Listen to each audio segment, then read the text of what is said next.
It was the dawn of the third age of podcasting, 30 years after the series had launched. The Babylon Podcast was a dream given form. Its goal, to discuss the place where humans and aliens could work out their differences peacefully. It's a port of call, home away from home for established fans, newbies, John, Blaine, and guests. Humans and aliens wrapped in 2,500,000 tons of spinning metal, all alone in the night. It can be a dangerous place. Wait, what? But it's our last, best hope for peace. This is the story of the last of the Babylon stations. The year is 2024. The name of the podcast is Babylon 5, 30 years later. Hello and welcome back to Babylon 5, 30 years later. The podcast is looking at every episode and installment of the Babylon 5 franchise 30 years after it was released. My name is John Wilson and I am new on this journey. I have been seeing Babylon 5 for pretty much the first time ever. And going on this journey with me is my good friend Blaine Dowler. How are you, Blaine? I'm good. Yourself? I'm doing all right, but I need to know if you are valuing the needs of our clan here or the truth, because there's some question lately about you. Oh, well, what is the difference between our clan and the truth? Well, evidently a whole heck of a lot. We are talking today about episode 14 of season 2, which is the 36th episode of the series overall, called There All the Honor Lies. And we are back, basically, for another session of weekly episodes because season 2 went on a break from March to April, the beginning of March to the end of April. And so we're doing so as well. And we're going to be here for the next, 6 episodes total, so 5 more after this, before we do a really, really, really long break, because the end of season 2 will not be hitting until the fall. Yes, at least following the US air dates. UK had them a little bit sooner. But yes, after episode 18, which originally aired May 24th, the US air dates jumped to October. Mm-hmm. So, There All the Honor Lies did air April 26th, 1995, which was a Wednesday, 30 years ago today, if you're listening to this new. And, let's dive right into this thing. We have an episode that was written by Peter David and directed by Michael, are we saying Vijar? Is he Hispanic? I will follow your lead on that. So he was born in Los Angeles, so... That's a pretty decent Hispanic population over there, but it could be Vijar for all I know. He might have gone on a mission to the end of the galaxy and come back looking for Commander Decker. We don't know. Yeah, born in LA, that's a bit of a coin toss for the heritage. Right. Have we seen his work on the show before? I'm trying to think. This is his second of 14 episodes that he will direct for the series. I just brought that up. The Geometry of Shadows was his first one. Yes. And he is the one that JMS hires for every show where he has hiring authority, because this is the man who will look at the script on the page, and what he envisions in his head is what JMS envisions in his head. They share brain cells.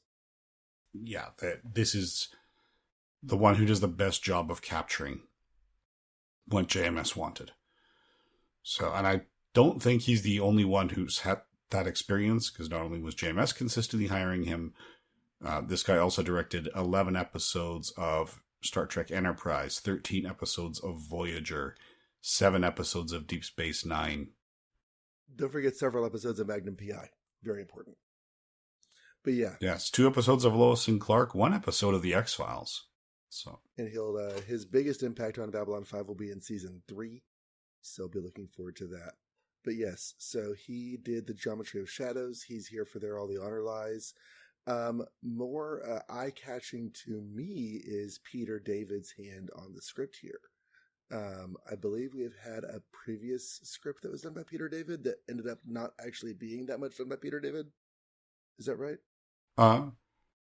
Actually, Soulmates was largely by Peter David. He just had to rewrite and do some shenanigans to get it done, because he was kind of fired at the outline level, and then he figured it out and submitted it saying, "Hey, I've been hired to do some comics. How about this for the comic scripts?" And JMS read it, and he's like, "Okay, yeah, we'll make this episode." This is the one that was largely rewritten. So Peter David figures about half of his original script made it into the final cut. It does not feel like a Peter David script. There are some moments that have a little bit of Peter David flair to them, but largely overall, I would not have pegged this for Peter David. Okay, I'll be interested to see the ones, which scenes, because I've got a list here of exactly what changes were made. Okay. And of course, David's original script. So be interested in hearing which ones you say feel like Peter David and which ones aren't.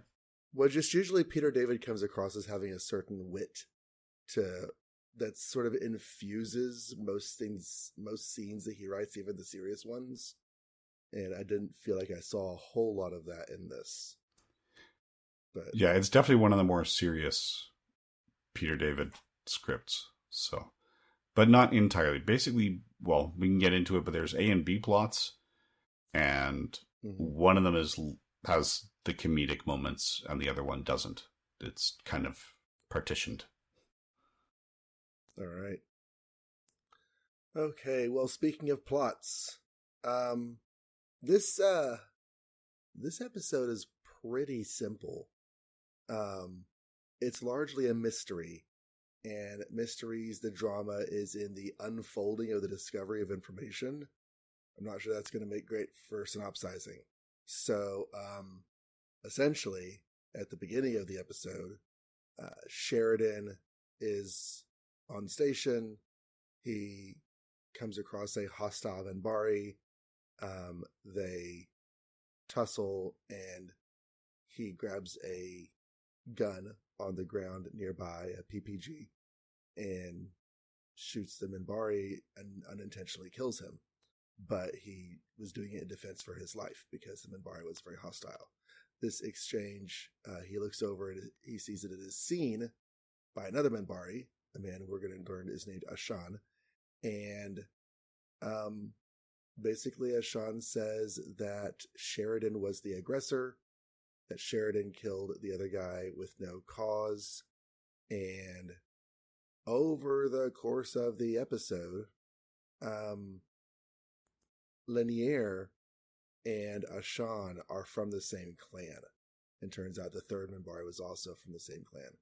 And so Lanier is presented to us on first watching as trying to help his clanmate, when really he's trying to figure out how to get to the truth, while trying to also preserve his clanmate as much as, necessary. But at the end of the day, Ashan was lying about the murder because he doesn't like Sheridan, because Sheridan is known as the Star Killer, and he has a very dark reputation among some of the Minbari.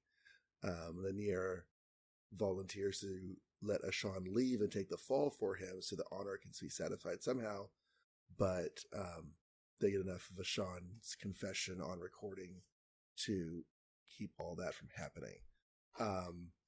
There's some hoops and jumps along the way, but that basically is how all that shakes out. There's a lot of emphasis placed on Minbari never lying, very much like Vulcans never lie, and Minbari having honor and the truth and the honor being interlinked, and yet the truth can be sacrificed in the name of honor, and that's what's turns out to be happening here. And I have a cat that is in my lap and nudging the microphone and doing all sorts of things. I'm trying to get him off. Anyways, so along the way we have two other plot lines. A very short plot line is, actually they're both pretty short plot lines. What we're introduced at the beginning of the episode is that the powers that be in Earth Force Command or whatever want to have a gift shop in Babylon 5 where merchandising can be purchased. So action figures of the Babylon 5 characters, Build-A-Bear, basically, modeled after Babylon 5 characters, and, cups, mugs, mouse pads, all sorts of things. Ivanova is very much against it. She feels that it cheapens their very serious work they're trying to do. Footnote, a war just broke out recently. And over the course of the episode is basically different people coming to agree and support this notion, and Sheridan, he agrees with her at the beginning, but there's nothing he can do. But then whenever he finds Londo Mollari is very upset about his action figure because he sees 3 other Centauri women laughing about it, and he tells Sheridan that it's because the doll is basically Ken doll under there. He doesn't have any attributes, so he's being mocked. And so Sheridan takes that ambassadorial outrage and uses it as an excuse to get everything off the station. Well, it starts with just the dolls, or something else that has him shut down the gift shop completely. Oh, that's right, because Ivanova brings him his very own Build-A-Bear wearing, I think, a baseball outfit. Yep. With JS, which of course stands for Joe Straczynski. I mean Jeff Sinclair. I mean John Sheridan. And when he tells Ivana to get everything off the station, he holds on to the bear. And at first you think it's like, oh, he actually is going to keep his own bear. But then Kefler, remember him? He exists. He's out flying around the station, and the bear hits him in the windshield. So evidently Sheridan just kept the bear to do a personal airlock jettison of it out into space. And the third plotline, also very short, is that Veer, the attaché to Ambassador Mollari, discovers that his replacement has been ordered to Babylon 5. And he is very upset. And he tells Londo about how he came to have this post, how he only got it because it was considered a joke at the time, and his family just wanted him out. And now that Mollari is too important, he needs a more trained professional aide, and so Veer is being fired, basically, and replaced. So Veer makes this known to Londo, and Londo tells his higher-ups, well, I don't know if higher-up is the right word because he's pretty high up himself, but he tells the administrative people that if Veer is going to be released from Babylon 5, then Londo Mollari is also going to be released from Babylon 5. And there's a great moment where Veer is hungover after drowning his sorrows, and Londo tells him to pack, and so Veer starts to leave the room to go sadly pack, and Londo says, "Don't you listen to instructions? Start with this stuff first." And Veer says, "But this is your stuff." And Londo says, "I know, because your replacement is here, so we're both leaving." And, of course, comes out they're not leaving. Veer and Londo will both stay on. So, yeah, that's the episode, basically. And the one tidbit that I didn't mention doesn't really tie into a plot line of the episode, but before the break, Sheridan and Ambassador Kosh came to an understanding that Sheridan needs to understand himself more if he's going to understand the Vorgons more. And so Kosh tells Sheridan that he's going to show him a moment of singular beauty by going into this room. It's very Yoda telling Luke to go into the tree kind of thing. What am I going to find in there? Only what you take with you. Sheridan goes in and sees apparently a homeless beggar, and she asks him for something. He doesn't have anything to give except for his stat bar. Yeah, his staff bar, the colorful thing that military uniforms have on the left breast.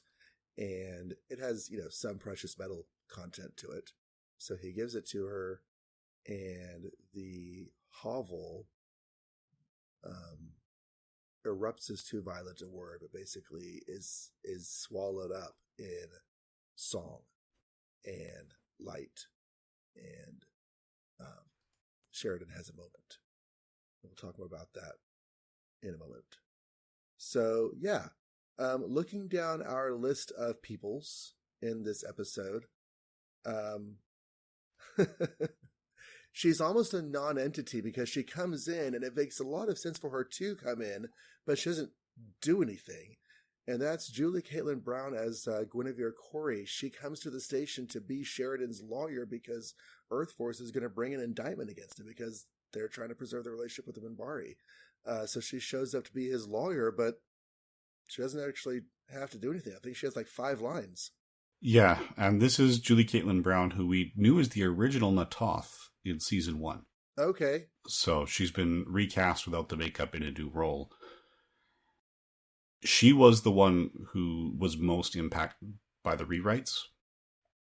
So, oh, she had more presence in David's original script? She did. 'Cause the original script did not have the Kosh training sequence whatsoever. Mm-hmm. That was part of Straczynski's rewrite. And at the end of the original script, the gift shop is still running and there was no bear. So that JS that you were joking about, how it's duplicate initials for a lot of people, when that bear was made, that JS was for Joe Straczynski, because Peter David's wife had it made as a gift for Straczynski to thank him for getting Peter 2 scripts in the series. And then when it showed up and he got it, Straczynski contacted Peter David and said, yeah, I got the gift. It's very cute. I don't do cute. This is not over. I'm going to get even with you for the gift. And that's why it got sent out of the airlock. And then when Peter David and Bill Mumy co-created a series called Space Cases later, they found that there's this floating teddy bear without cap and coat, or the baseball shirt, because the network wouldn't let them leave those on them. This was found in space. Someone's trying to figure out who would just dump a perfectly good bear. Turns out it was an evil alien race called the Strazian, who would booby trap it, and it had a deadly virus inside. And then, JMS hired someone to sing in a bear outfit and try to embarrass Peter David at one of his panels at a convention. But then they found out that conventions would bring in one or the other of the two because they thought they hated each other. So then they ended it and, cleared it up. But then it didn't quite end there. So, Bruce Boxleitner was being interviewed by a British series who asked if he felt that Sheridan's character was irretrievably damaged by his treatment of the bear. And then Straczynski was giving a panel. The lights went down. He talked. When the lights came back up, there were 5 more teddy bears lined up on the table. And he threw one into the audience, and then a little girl asked if he's giving the bears away, can she have one? And he just gave her the other 4. All right, then. So, yeah, that was part of the rewrite. So, yes, Julie Caitlin Brown's character, it's a great character. Like you said, she makes an entrance, and that's quite the entrance. And then she's there for the ending, which was also rewritten, because at one point, Ashan calls Delenn a freak because she is half Minbari, half human now. The original ending, she was throwing that back at him, using her gravity ring to interrogate him and get the confession. And he would say, well, Minbari do not kill one another. And she said, well, what does that matter to a freak, to throw it back at him? Which would have been a good moment, but JMS felt that beating the truth out of people wasn't a Babylon 5 thing. So he pulled that out, added the line where Ashan accuses them of doing exactly that early on, and rewrote it into an ending that Peter David felt his ending was better, and that JMS's ending was a little too Murder, She Wrote, which I could see getting the confession out of them with law enforcement on the other side of the door with the recording. I would say Delenn is not really the sort to beat confessions out of people, but they did capture Sinclair and torture him on the Minbari station, so you never know. Yeah. Yeah. So I went through a few rewrites there, so this is actually the second time that JMS has written Warren Keffer's character. Because at first I thought, before I read the notes, I thought, oh, hey, it's his 4th appearance, and 3 of them were written by other people. because DiTilio wrote 2 of them so far, I believe. And then that scene was actually written by Straczynski. So yes, Keffer is back, and he's got, I'd say 20 seconds of screen time would be a generous estimate. And you can barely tell that it's him because he's, encased in the flight suit. So you have his face. But you can't see his hair and sides of his head, everything else that we help identify people. But he's there. Jeff Conaway is also here as Zach Allen. And I honestly think this might be the first time I've heard him say his name on the show. Okay. Because as Zach Allen has been an increasing part of the show, I've always felt like he was just the security guy that shows up. This one, he's like, Zach Allen is said on screen, like, okay, he's a person. Yeah, they did call him Zach Allen in his first appearance too. I imagine they did. I just didn't catch it. Yeah. So he's listed as a second guest star. And our third guest star, we don't have 4 this time, is Sean Gregory Sullivan, also often known as just Sean Sullivan in his credits. He played a Sean, and he played in a lot of things, playing roles that I don't remember. So Back to the Future 3 and Wayne's World, he was minor roles in. He was in an episode of The Handmaid's Tale. He's in The Umbrella Academy, but episodes I haven't seen yet where he plays older versions of Number 5. And that's not Number 5, Johnny 5 from Short Circuit. That's Number 5, the superhero. Okay, and just to correct something I had said earlier, it wasn't Larry DiTilio who wrote the second and third appearances of Warren Keffer. His second one was a DC Fontana script. Okay. All right, so that is our cast. And yes, this is mostly like 90% because the B and C plots were so small. It's like 90% a murder mystery. What did you think? Overall, I enjoyed it. This one is very interesting compared to the script because of the differences. Like there's a scene where Veer and Talia bump into each other. Just before Veer tells Londo he feels like he's falling and there's nothing he can do about it. When they bumped into each other, they actually shot an insert where Talia see an image of Veer just falling in a black cavern that they actually filmed. So they had Stephen Furst up in a very uncomfortable rig and filming him on, blue screen to have him falling in the black background. That wasn't used. And then in the original Peter David script, instead of Londo just showing up, Talia had gone to Londo and said, Veer is in a bad place right now. He needs support. And that's what brings Londo out. Which that would have been good. I like that. Yeah, I would have liked to see that, even just so Talia Winters is a little more involved in the episode. Her presence does come across as feeling like we put her on screen to put her on screen. But usually, like we talked about early in the first season, all of these characters have a certain number of episodes for each season that they're slotted for. So if they're brought in, they're probably brought in for a reason. And this was not a reason to have Talia. So to have her at least use her powers, even though we've also talked that her showing up just to use her powers seems to be, a trope that is maybe not necessary. Still, it was more than it was here. And it would also help to explain why Londo is present whenever Veer is drinking, because we never see them intersect in their personal lives. Yeah, and that's a big part of it, is Londo realizes he hasn't treated Veer very well. And he's trying to make amends. Although he also invited Veer's entire family to come stay for a month. Yeah, at the end, as a, I don't know, like as a, I got you. Yeah, I think part of it, like you were saying earlier, the Peter David wit, I think, comes across in the B and C plots. But because they were relatively small compared to that A plot, it doesn't feel like it. Like the jokes in the A plot, so the Guinevere Corey, played by Julie Caitlin Brown, the lawyer gets in a couple digs with naive versus ignorant when she first shows up. There's a couple chuckles there. And then early on, when Garibaldi asks Sheridan to describe the Minbari witness, and all he can come up with is bald with a bone on his head, Garibaldi says, we're going to need a big lineup room. I think those are the only two comedic points in the entire A-plot, which is probably a good 70% of the episode. Mm-hmm. So yeah, I get why it didn't quite have that Peter David feel for you. So, but like you said, it was largely rewritten. I really liked Lanier in this. I felt like he was. We got some complexity and some depth to him in this that we haven't really seen very much of before.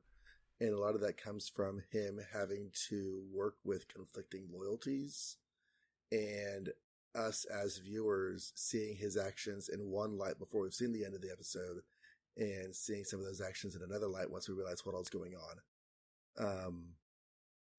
He generally is just sycophant's too strong a word, but he'll do anything Delenn wants. He's there for Delenn. He helps Delenn. His job is to help Delenn and occasionally ride a motorcycle with Garibaldi.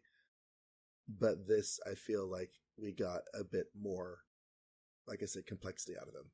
Yeah, I think this is the first case I could think of where he had an internal conflict to deal with.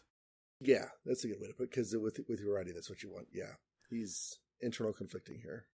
Yeah, and again, there was a deleted scene where after he knocks Zach out to confront Ashawn, Garibaldi shows up to help Zach up after he's been knocked out, and they comment that whoever knocked him out activated his link to make sure he'd be found quickly and not just left unconscious and alone in the bad part of the station.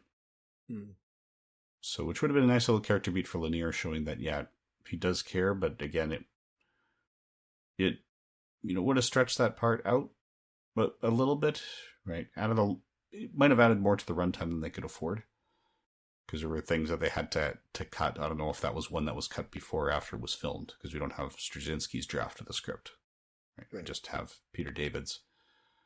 But that would be another moment showing that, yeah, he did have to knock Zach out, but he still cared and made sure Zach was going to be okay. Which is very, very linear.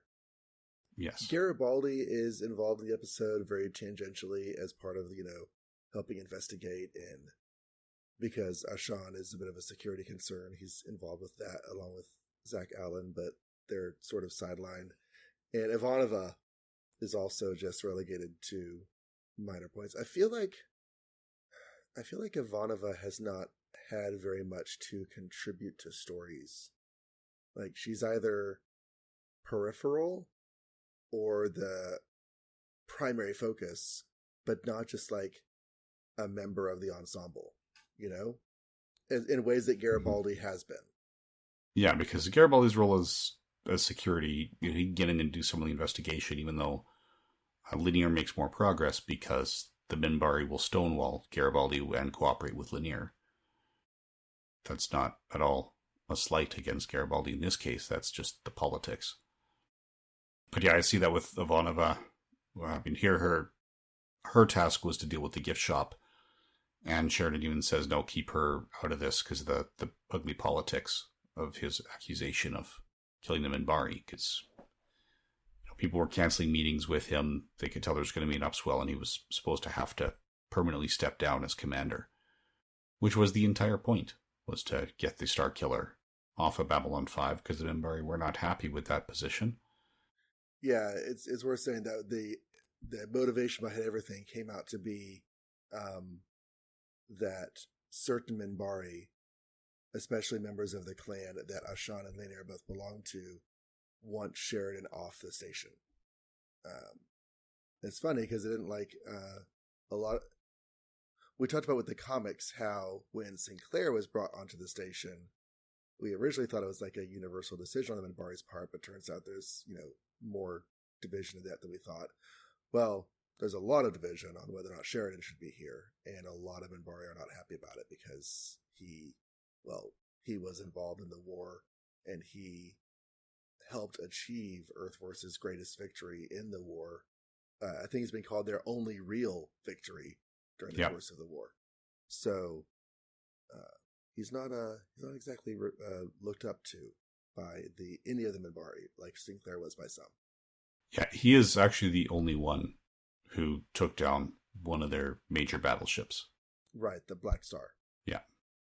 So Sheridan and Kosh, this this idea here that Sheridan needs to learn more about himself, I can see can lead itself to some sort of obscure storytelling that might get more illuminated once we see, where it's going.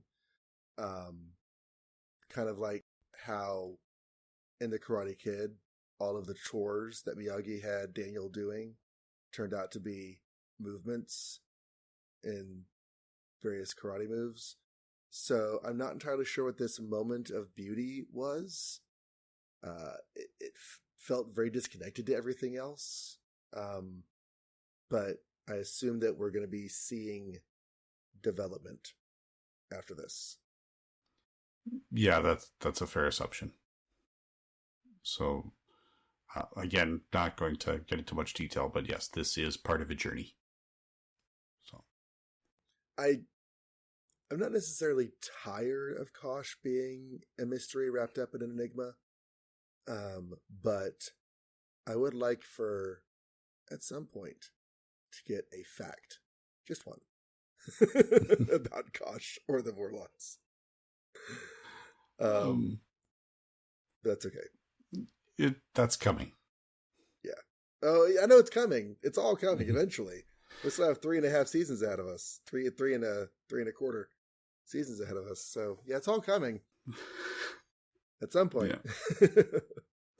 It is. If I'm remembering accurately, you will have a better knowledge or better understanding of what's going on before the next break. Oh, okay. That'll be good. It won't be a complete understanding, but it'll be better. Of course. No, but just a fact. Mm-hmm. We mentioned how Delenn was called a freak. We saw her exiled and outcast by the Grey Council a few episodes ago, seeing that the Minbari population at large are also not fond of her. Just helps reinforce, her new lot in life, as it were. Mm-hmm. And I'm trying to think if there's any other major character points or plot points along the way. I think those are the key ones for this one. There was a really good line from Ivanova whenever Londo is talking about the doll, the action figure, and how it doesn't have any attributes. It's a little bit off-putting because he does this gesture with his hands that seems to be referring to his torso. And it's like, did you want the toy to have breasts, Londo? But then Susan Ivanova says, so you feel like you're being symbolically cast ... in a bad light. And symbolically castrated seems to be the implied of what she was going to say there. And I thought that was really funny. Yeah. Yeah, that's it. I remember with the Centauri physiology, the torso is the right place to indicate here because they have their 6 that's right. They tentacle like physiology. Yeah. Yes, that's right. Okay. That makes sense then. Yeah. The other line that she had that Peter David honestly expected to get cut out was when the gift shop was first being introduced to her. And she says, we're not just some Deep Space franchise. The station means something. Yes, I didn't catch that the first time I watched. I did catch it on the second watch, and I giggled. Because, yeah, Deep Space franchise. As listeners may know, I believe Peter David has written more Star Trek novels than anyone else. Than any other single person? Probably, yes. Yeah, and that line came about because he saw a special on the making of Deep Space Nine before that came out, where they referred to it as a Star Trek franchise, and he was rubbed the wrong way because then it's just about keeping the franchise going, and he wasn't sure that they had a real mission statement for Deep Space Nine when it came out. So he put that line in there, fully expecting it to be cut, and JMS said, "No, it's funny, it's staying in." Mm-hmm. At which point Peter David was like, "Oh, you guys do like to live dangerously over there, don't you?" So yes, that's where that line came from. Peter David put it in as sort of an in-joke, fully expecting it to be deleted before the scene was ever filmed. And instead, it made it to air. It did. But yeah, I think this wraps up the main discussion of the episode. So that leads us to our segments at the end. What would your last best hope be for this episode, Blaine? As much as Peter David is right that the final resolution is very Murder, She Wrote to get the confession, the part of that that's not Murder, She Wrote is when Sheridan takes it a step further and says, well, what if we don't use this full confession? And he finds that loophole that preserves honor for the third Fane of Chidouche, I think is the name of the clan, by saying, okay, Ashan just gives an accurate version of what he saw, but we don't mention the clan, we don't mention that they were the same clan, and we leave the original Minbari's motives a mystery, because around here was one more mystery. So he just finds a way to navigate through to help save face for Lennier and the other Minbari while still clearing himself of the charges. Yeah. It's a clever bit of maneuvering for the end. It is, and that strikes me as the right move for someone who is an effective ambassador, which we always knew was part of Sinclair's role there. It's officially Sheridan's, although it was supposed to be just a temporary role for Sinclair. This never got to replace it, but Sheridan was coming in as much more of a military man than a diplomat. Mm-hmm. So how about you? Being the easily emotionally moved person that I am, I'm going to go with the first scene between Vir and Londo. Whenever Vir is just kind of pouring out his life story, and Londo doesn't have a lot of lines in that scene. He mostly is just kind of sitting there completely caught off guard and taken aback by the amount of resentment and frustration and negative emotion that Vir has, not only associated with the doing of the job, but the getting of the job, and also the fact that he also still, despite all of that, does not want to lose the job. It's just all of this stuff mixed together in Vir's head, and he's just pouring it out in a torrent of words. And it was a fantastic moment for Vir. Vir's two scenes in this episode did a lot for him in my mind, because kind of like Lennier, he is not as much, because Mollari is a different character than Delenn, but he is mostly just a yes man for Mollari. He's there to do the things Mollari needs him to do.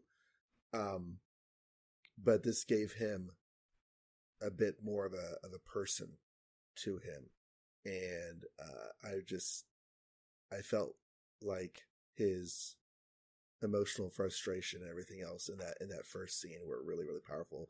The second scene also, but the first is my pick. Okay, yeah, I can totally see that. I should maybe mention the original resolution of this.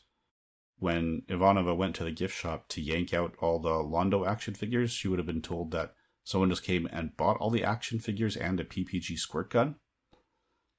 And then we cut to Vir giggling as he's the one with the bag who bought all that stuff. And then Ashan takes him hostage with a PPG. Vir is not super concerned because he thinks it's the squirt gun after they bumped into each other in the hall. And, Londo is willing to trade places with Vir as the hostage to get him out. And that's what convinced Vir to stay. As opposed to, Londo's maneuvering in this one, especially since Vir's going, oh no, it's just a squirt gun, and fires it at the wall, and it actually fires, and Vir passed out. So it was actually quite a different script, but... All right. The gun is a fake gun that turns out to be a real gun. Yep. So this brings us to the giving form to the dream segment. This is where we talk about tidbits in the episode that we want to stick a pin in, and remember not to spoil future episodes, but just to bring your attention to things from this one that you might not want to forget easily. And I'm not sure what all is going to specifically go places. Obviously, they're still doing stuff with the Vorlons and Sheridan's, Kosh's and Sheridan's relationship. I don't know if developments with Lennier and Vir are specific to their future character developments, but what you got? All right, so yes, the plot thread with Kosh teaching Sheridan is ongoing. the Minbari reaction and Sheridan's specific tactics to take out the Black Star will be brought up again. Now, we've got Londo saying that he and Veer are a package deal, and that Veer is actually very good at this job. That's actually going to have future repercussions. So this is not the first time we've seen it, but the fact that the Minbari are not a fan of Delen's current form is going to be an ongoing thing. Yeah, I'd imagine that's her story. Yeah, and the fact that Kefir was the only pilot out there when they were looking for the object, and he refused to comment on exactly what it was after the bear hits the windshield. There's a question there: was he sent out to identify it, or was he out there flying anyway? And they just asked him to look into it while he was there, or maybe he was even the one that found the unidentified object. So that's vague here, but there is the possibility that he was out there anyway for reasons that we will learn in a later episode. All right. Yeah, his because it's the final episode it's the final scene of the episode. We just cut to him being out there in space, and the why is not presented. And generally, the way these stories are written, when there is patrol out in space, the story the reason for their being out there is brought in as part of the story, and this was not. He was just out there. Yeah, there's also not a lot of cases where there's only one Starfury. It's either a wing or at least two or three, so that they have that wingman to watch their backs and help out. Right. Okay. Well, I guess that wraps up our discussion for And There All the Honor Lies. We will have another episode next week. We are back to a weekly release. That's going to be And Now for a Word. Yes. And then a few weeks after that, so after we get through this batch of 5 consecutive episodes, we intend to have our next feedback segment. So you should definitely write us emails or website comments or any of those things. So if they want to write us emails, Blaine, how can they do that? Well, they can email Babylon5 30 years later at gmail.com using whatever combination of numerals and letters that they wish to use, as long as you don't, change in the middle of a word. So if you do 30 with 30 or THIRTY, it'll work. If you go like 3TY, that's not going to work. Somebody's going to try that. You can also leave comments at our websites. This podcast is hosted at my website, johnreadscomics.com, with all my other shows. But that's not the only place it's hosted. No, all of my shows can be found at Bureau42.com, so you can leave comments there as well, should you so choose. If you are listening to this in your podcatcher and your podcatcher allows you to leave a review, please do so. Whenever people find the show, they will hear you say nice things, and that is why they're going to listen. So if you are leave a review in Apple Podcasts, we will be checking that as a matter of course. If you leave a review somewhere else, just let us know, and we can thank you for it on the air. And then the other place that you can leave comments is on our YouTube channel. So our host will automatically post our episodes to YouTube, so you can go and leave your comments there. And until next week, everyone, thank you so much for listening. And good eating to you.